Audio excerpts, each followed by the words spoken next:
Bottom-up parser uses the functions called the reduction function.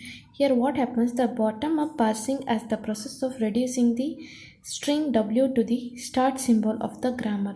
It means what, once we consider the grammar within this input string, so it go on reducing and reaches to what, starting symbol. Okay, the next is what, each reduction step a specific substring matching the body of the production is replaced by the non-terminal at the head of that production. It means what, here if I consider this particular grammar, here that this B is reduced into a capital A, that is non-terminal A.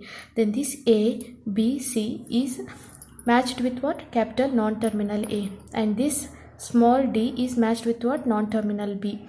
A, capital B, and E is matched with what, capital S. Okay, we are go on reducing from bottom to top. So this is the reduction function. Okay, it should matches what, it should be replaced by what, non-terminal at the head of the production.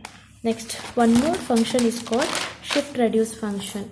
Here shift reduce function, that is shift reduce parsing, is also called as bottom-up parsing.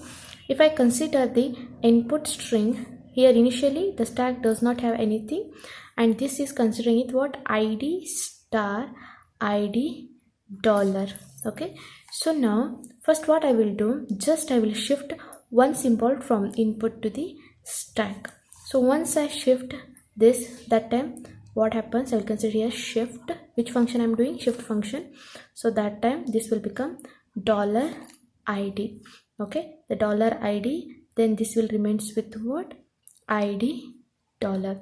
So this can be, id can be replaced with what, f. So I will do which thing, reduce. Your stack symbol is get reduced by using the production.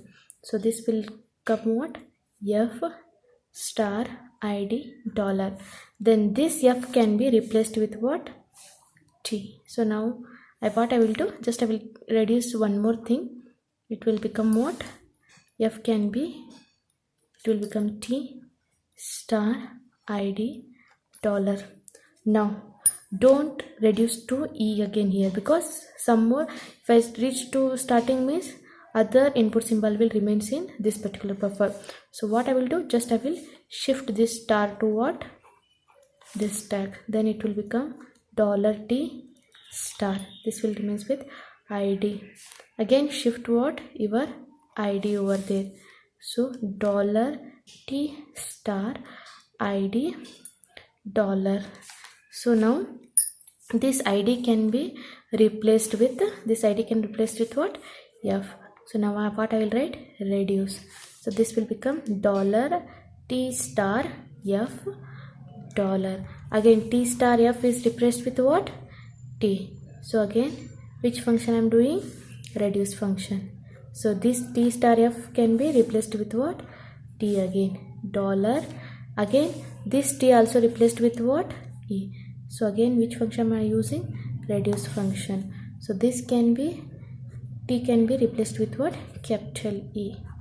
So means what, we are starting from the input symbol, we go on matching with that production, we'll get the start symbol, is called shift reduce parsing or a bottom up parsing. Means always this can be, the terminals can be replaced with what, non-terminal symbols. This is the example of your shift reduce parsing.